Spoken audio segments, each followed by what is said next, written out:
নমস্কাৰ বন্ধুসকল, পুনৰবাৰ স্বাগতম জনাইছোঁ এটা নতুন ভিডিঅ'লৈ। আজিৰ ভিডিঅ'টোত আসাম পলিটিৰ কেইটামান ইম্পৰ্টেণ্ট MCQs লৈ আহিছোঁ। আশা কৰোঁ এই কুৱেশ্যনবোৰ আগন্তুক টেট কাম ৰিক্ৰুটমেণ্ট টেষ্টত আপোনালোকক উপকৃত কৰিব। গতিকে আহক ভিডিঅ'টো আমি আৰম্ভ কৰোঁ। প্ৰথম প্ৰশ্নটো হৈছে, কোনখন আইনৰ অধীনত অসমক বিধান পৰিষদ দিয়া হৈছিল? Under which act Assam was granted a legislative council? ইয়াৰ শুদ্ধ উত্তৰটো হৈছে option B, government of India act 1909। Next question, তলৰ কোনটো আইনে অসমৰ বিধানমণ্ডলক দ্বিসদনযুক্ত কৰি তুলিছিল? Which of the following act made the legislature of Assam bicameral? Bicameral মানে দ্বিসদনযুক্ত, অৰ্থাৎ এই অসমৰ বিধানমণ্ডলত বিধানসভা আৰু বিধান পৰিষদ দুটাই আছিল, বিধানসভা আৰু বিধান পৰিষদ।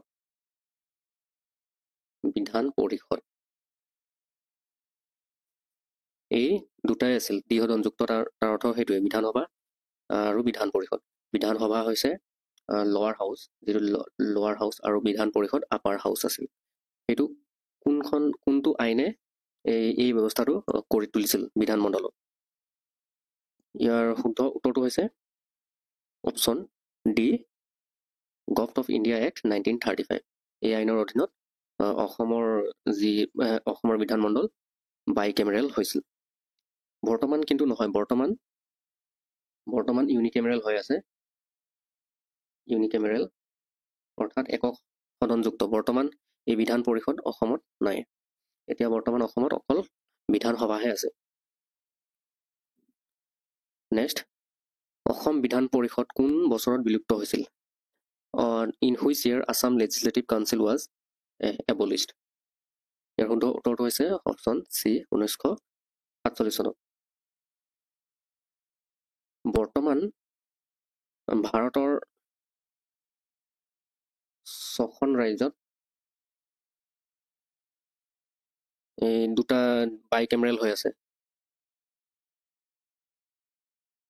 মানে দ্বিসদন হৈ আছে।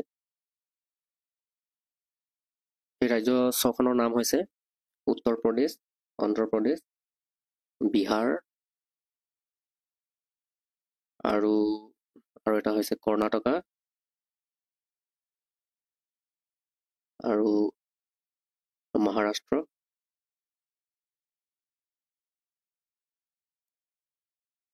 আৰু তেলেংগানা। এই 6খন ৰাজ্য বৰ্তমান দ্বিসদনযুক্ত হৈ আছে। নেক্সট, অসম বিধানসভাৰ বৰ্তমান আসনৰ সংখ্যা কিমান? What is the current strength of the Assam legislative assembly? Assam বিধানসভাৰ বৰ্তমান আসনৰ সংখ্যা হৈছে 126। অপশ্যন ডি শুদ্ধ উত্তৰ। নেক্সট, অসমত কিমানটা লোকসভা সমষ্টি আছে? How many Lok Sabha constituencies are there in Assam? অসমৰ বিধানসভা সমষ্টি কেইটা আছে? ইয়াৰ শুদ্ধ উত্তৰটো হ'ব অপশ্যন বি, 14টা লোকসভা সমষ্টি আছে। ইয়াতে এই আগৰ কুৱেশ্যন নম্বৰ 4, হায়েষ্ট কোনখন ৰাজ্যৰ বিধানসভাৰ আসন আছে হায়েষ্ট? সেইটো হৈছে UP, উত্তৰ প্ৰদেশ। 403খন আসন আছে, 403টা চিট আছে তাত। নেক্সট, ৰাজ্যসভাত অসমক কিমানখন আসন দিয়া হৈছে? ৰাজ্যসভাত অসমক কিমানখন আসন দিয়া হৈছে? ইয়াৰ শুদ্ধ উত্তৰটো হৈছে অপশ্যন এ, 7খন আসন দিয়া হৈছে। নেক্সট, অসম উচ্চ ন্যায়ালয়ৰ নাম কেতিয়া গুৱাহাটী উচ্চ ন্যায়ালয় বুলি সলনি কৰা হৈছিল? When was the Assam High Court renamed as Guwahati High Court? ইয়াৰ শুদ্ধ উত্তৰটো হৈছে option D, 1971। Next, who was the first Chief Justice of Assam High Court? Assam High Court, later Guwahati High Court, পিছলৈ গুৱাহাটী হাই কোৰ্ট বুলি নামাকৰণ কৰা হ'ল। অসম উচ্চ ন্যায়ালয়ৰ প্ৰথম মুখ্য ন্যায়াধীশ কোন আছিল? Who was the first Chief Justice of Assam High Court? ইয়াৰ শুদ্ধ উত্তৰটো হৈছে অপশ্যন এ, RF Lodge। RF Lodge। প্ৰথমতে এই আছাম হাই কোৰ্ট ক'ত আছিল? শ্বিলঙত আছিল। পিছত শ্বিফটিং কৰা হ'ল দিছপুৰলৈ, গুৱাহাটীলৈ। কোন চনত সেইটো? 14 আগষ্ট 1948 চনত গুৱাহাটীলৈ শিফ্ট কৰা হ'ল। নেক্সট কুৱেশ্যন, গুৱাহাটী উচ্চ ন্যায়ালয়ৰ মুখ্য ন্যায়াধীশ আৰু অতিৰিক্ত ন্যায়াধীশকে ধৰি বৰ্তমান কিমানজন ন্যায়াধীশৰ আসন আছে? What is the current strength of Guwahati high court including the chief justice and additional জাজেছ? ইয়াৰ শুদ্ধ উত্তৰটো হৈছে অপশ্যন বি 24। নেক্সট, বৰ্তমান অসমত কিমানখন গাঁও পঞ্চায়ত আছে? হাউ মেনি গাঁও পঞ্চায়তছ আৰ দেয়াৰ ইন আছাম? ইয়াৰ শুদ্ধ উত্তৰটো হ'ব অপশ্যন বি 2202খন গাঁও পঞ্চায়ত আছে। নেক্সট, গাঁও সভাৰ কোৰাম কিমান? হোৱাট ইজ দ্য কোৰাম অফ গাঁও সভা? এই কোৰাম ৱৰ্ডটোৰ মিনিং হৈছে কি? কোৰাম মানে হৈছে এটা মিনিমাম নাম্বাৰ অফ উপস্থিতিত থাকিব লাগিব, মিনিমাম নাম্বাৰ সদস্য, কিমানজন মিনিমাম সদস্য থাকিলে সেই গাঁও সভাৰ মিটিং এখন বা গাঁও সভাৰ সিদ্ধান্ত এটা প্ৰচিড কৰিব পাৰি। তো সেই টাৰ্মছটো বুজাবলৈ কোৰাম ইউজ কৰা হয়। কোৰাম শব্দৰ অৰ্থ সেইটোৱে, মিনিমাম কিমানজন সদস্য থাকিব লাগিব, গাঁও সভাৰ কোৰাম কিমান। ইয়াৰ শুদ্ধ উত্তৰটো হৈছে 1/10, তাৰমানে 10 ভাগৰ এভাগ। 10 ভাগৰ এভাগ এই গাঁও সভাৰ টোটেল যি ষ্ট্ৰেংথ, গাঁও সভা মানে কি? গাঁও সভা হৈছে এটা লোকেল বডিজ হয়, এইটো এটা লোকেল বডিজ। আৰু ইয়াত গাঁও সভাত কিমানজন সদস্য, যিখিনি মানে গাঁও সভাৰ এখন গাঁও পঞ্চায়তৰ আণ্ডাৰত যিখিনি ভোটাৰ থাকে, সেই ভোটাৰসকলেই হৈছে সেই গাঁও সভাৰ সদস্য। তো সেই গাঁও সভাৰ সেই সিমানখিনি ভোটাৰৰ, টোটেল ভোটাৰৰ 10 ভাগৰ 1 অংশ উপস্থিত থাকিব লাগিব, তেতিয়াহে এই গাঁও সভাৰ কোৰাম ছেটিছফাই হ'ব আৰু গাঁও সভা প্ৰচিড হ'ব। গতিকে ইয়াৰ শুদ্ধ উত্তৰটো হৈছে option B 1/10। Next, question number 12, অসমৰ কিমানটা বিধানসভা সমষ্টি অনুসূচিত জাতিৰ বাবে সংৰক্ষিত? How many legislative assembly constituencies in Assam are reserved for scheduled caste?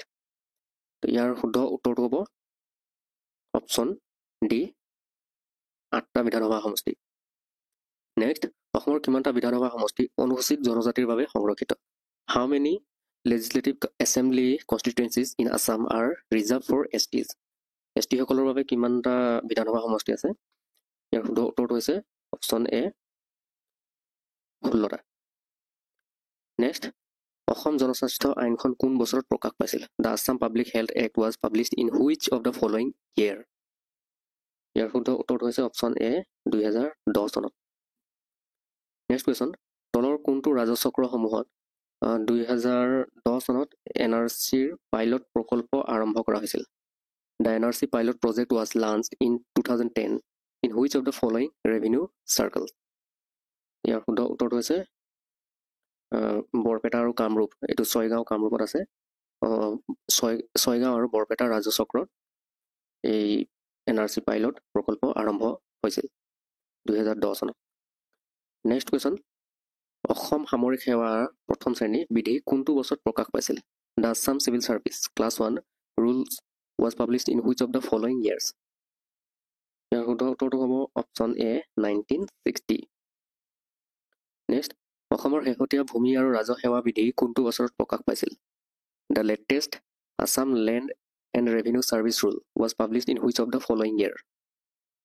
ইয়াৰ শুদ্ধ উত্তৰটো হৈছে অপশ্যন বি 2015 চনত। নেক্সট, ভাৰতৰ সংবিধানৰ তলৰ কোনটো অনুচ্ছেদৰ অধীনত অসম লোকসেৱা আয়োগ গঠন কৰা হৈছিল? The Assam Public Service Commission was constituted under which of the following article of the Constitution of India? ইয়াৰ শুদ্ধ উত্তৰ হ'ব অপশ্যন এ আৰ্টিকল 315। আৰু আৰ্টিকল 315ৰ আণ্ডাৰত নট অনলি APSC, UPSCও গঠন হৈছিল, আৰু UPSC আৰু অন্যান্য ৰাজ্যৰ সকলো লোকসেৱা আয়োগ এই 315ৰ আণ্ডাৰত গঠন হৈছিল। নেক্সট, কোনটো বছৰত অসম পঞ্চায়ত আইন গৃহীত হৈছিল? In which of the following year the Assam panchayat act was passed? ইয়াৰ শুদ্ধ উত্তৰটো হ'ব অপশ্যন বি 1994। নেক্সট, কোনটো বছৰত অসম ৰাজ্যিক পঞ্চায়ত আৰু গ্ৰামোন্নয়ন প্ৰতিষ্ঠান স্থাপন কৰা হয়? In which of the following year the Assam state institute of panchayat and rural development was established? ইয়াৰ শুদ্ধ উত্তৰটো হ'ব অপশ্যন এ 1998 নেক্সট কুৱেশ্যন অসমৰ পঞ্চায়তী ৰাজ অনুষ্ঠান কেই প্ৰকাৰৰ how many types of panchayati raj institution in Assam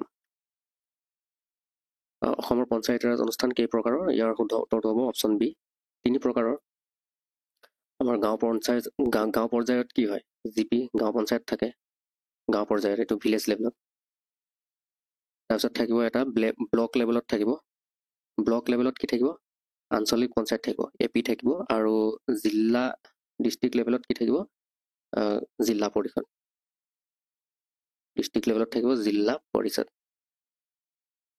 এই তিনিটা 3 টায়াৰ বুলি কয় সেইকাৰণে 3 টায়াৰ 3 খলপীয়া হয় আমাৰ পঞ্চায়তী ৰাজ প্ৰতিষ্ঠান অসমৰ পঞ্চায়তী ৰাজ প্ৰতিষ্ঠান 3 তৰপীয়া গতিকে 3 প্ৰকাৰ হয় গতিকে অপশ্যন বি শুদ্ধ উত্তৰ নেক্সট অসম পঞ্চায়তী ৰাজ প্ৰতিষ্ঠানসমূহত মহিলাৰ বাবে কিমানখন আসন সংৰক্ষিত আছে how many seats are reserved in the Assam panchayati raj institution for women ওমেন্সৰ কাৰণে কিমান আছে আসন ইয়াৰ শুদ্ধ উত্তৰটো হ'ব option D 50% of the total seats মুঠ আসনৰ 50% 50% চিট এই ওমেন্সৰ কাৰণে ৰিজাৰ্ভ আছে নেক্সট গাঁও পঞ্চায়তৰ এখন সভাৰ কোৰাম কি এগেইন কোৰাম মানে সেইটোৱে মিনিমাম যিখিনি সদস্য প্ৰয়োজন এখন মিটিং এখন বা এটা ডিচিশ্যন প্ৰচিড কৰিব হ'লে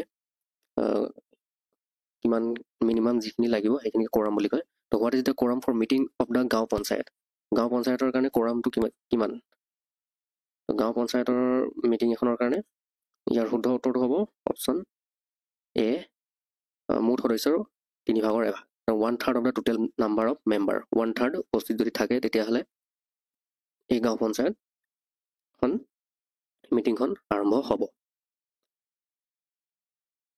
আজিৰ ভিডিঅ'টোৰ অন্তিম প্ৰশ্ন PMAYGৰ অধীনৰ এটা ঘৰৰ আকাৰ কিমান what is the size of A house under PMAYG প্ৰধানমন্ত্ৰী আৱাস যোজনা গ্ৰামীণ এই আঁচনিৰ অধীনত যি ঘৰ এই হিতাধিকাৰীসকলে লাভ কৰে সেই ঘৰৰ আকাৰ কিমান তাৰ চাইজটো হৈছে ইয়াৰ শুদ্ধ উত্তৰ হ'ব অপশ্যন বি 25 স্কোৱাৰ মিটাৰ 25 বৰ্গ মিটাৰ এই PMAYG আঁচনি কোন চনৰ পৰা ষ্টাৰ্ট হৈছিল 1 জুন 2015